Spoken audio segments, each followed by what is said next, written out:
আসসালামু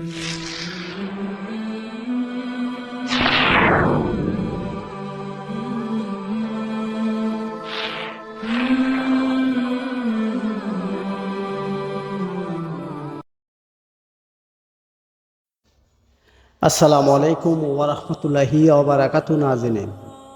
আশা করি আলহামদুলিল্লাহ আপনারা সবাই ভালো আছেন। ইনশাআল্লাহ আমিও ভালো আছি আপনাদের দোয়া এবং ভালোবাসা। আজ আমি আপনাদের জন্য খুবই চমৎকার একটি অপ্সরা সাধনা নিয়ে আসছি। বিভিন্ন অপ্সরা থাকে। অনেক আগে আমি একটি ভিডিও আপলোড করে দিয়েছি, তারপর আমি আই বাটনে আপনাদের ভিডিওটা দিয়ে দিব যারা অপ্সরা সাধনা করতে চান। অপ্সরা সাধনা হচ্ছে খুবই সহজ একটি সাধনা। অপ্সরা কাকে বলে এই বিষয়ে আমি আপনাদের সাথে একটু কথা বলি। তার আগে একটা কথা না বলে নয়, যারা আমার চ্যানেলে নতুন অবশ্যই আমার চ্যানেলটি সাবস্ক্রাইব করবেন, সাথে থাকা বেল আইকনটি অন করে দিবেন যাতে নতুন কোনো ভিডিও আপলোড করার সাথে নোটিফিকেশন পৌঁছে যায় আপনাদের কাছে। অপ্সরা কাকে বলে? অপ্সরা কোনো পরী না, অপ্সরা কোনো যোগিনী না। যোগিনী হচ্ছে একটা, অপ্সরা হচ্ছে আরেকটা, আর পরী হচ্ছে আরেকটা। এই অপ্সরা হচ্ছে এই হিন্দু ধর্মে যত দেব দেবী আছে তাদেরকে যে নৃত্য পরিবেশন করত, যে একটা দল ছিল, তারাই হচ্ছে অপ্সরা। এগুলা আধ্যাত্মিক জগতের মধ্যে অনেক আগে এগুলা বিলুপ্ত হয়ে গেছে, কিন্তু দেবদেবীর মারফতে ওদেরকে আমল করা যায়। ওদের কিছু মন্ত্র আছে, এগুলা মন্ত্র পড়ে তাদেরকে হাসিল করা যায়।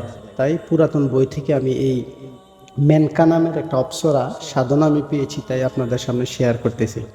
আমলটি হচ্ছে একদিনের আমল, সবচেয়ে সহজ একটি আমল। মেনকারা মানে একটি মানুষ, এটি পড়ি না, বলি আধ্যাত্মিক জগতের একটা মানুষ, একটা মেয়ে, খুবই রূপসী, দেখতে খুবই সুন্দর, ড্রেসগুলো থাকবে যে নৃত্য পরিবেশন করে এমন। এখন আপনারা এটা সাধনা কিভাবে করবেন? এটা একদিনের সাধনা, বেশি বড় না। যে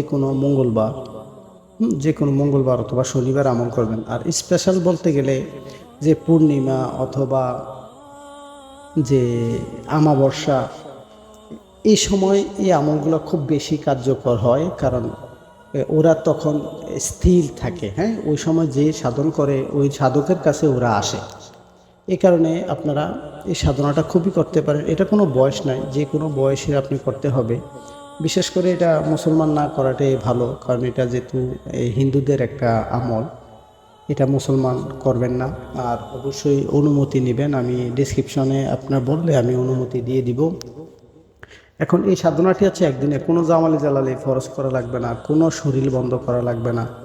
শুধু পূর্ব দিকে বসবেন, ভালো পোশাক পরিধান করবেন, একদম সাজার পর সুন্দর করে চোখ বন্ধ করে সুগন্ধি লাগাবেন, আগরবাতি, এগুলো বাইরে, বিশেষ করে বাইরে আমল ভালো হয়, ঘরের ভিতরে অত একটা আমল ভালো হয় না। তাই চেষ্টা করবেন আমলটা যাতে বাসা থেকে বাহিরে করা যায়। একদিনের আমল তো, এটা কোনো সমস্যা নাই।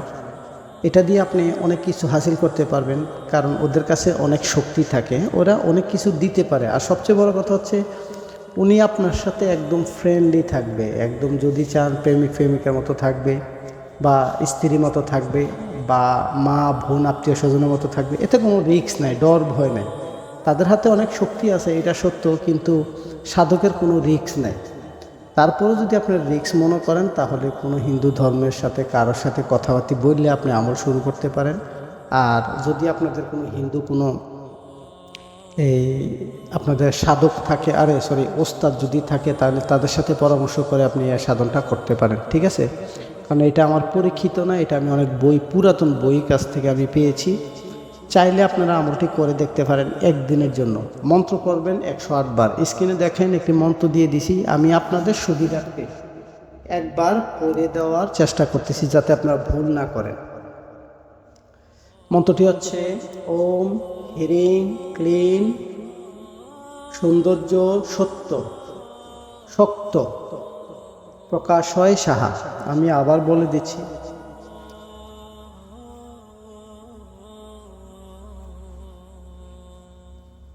ওম হ্রিং ক্লিং সৌন্দর্য শক্ত প্রকাশয় সাহা। 108 বার জপ করবেন অবশ্যই আপনারা। রুদ্রাক্ষের মালা ব্যবহার করবেন। এই আমলে রুদ্রাক্ষের মালা খুব ভালো কাজ করে, কোনো শরীর বন্ধ নাই, কোনো কিছু নাই। আপনারা রিল্যাক্স মুড নিয়ে আপনারা আমল করতে পারেন, কোনো সমস্যা নাই। ইনশাল্লাহ আশা করি এই আমলটা আপনাদের খুব হেল্পফুল হবে। একদিনের আমল, একটু কষ্ট করে করেন, ভালো একটা ফলাফল পাবেন। তাই আশা করি ভালো থাকবেন। পরবর্তীতে ভালো আমল নিয়ে আপনাদের সামনে আসবো। কমেন্ট বক্সে অবশ্যই জানাবেন কি কি আমল আপনাদের প্রয়োজন। আসসালামু আলাইকুম ওয়া রাহমাতুল্লাহি ওয়া বারাকাতুহু।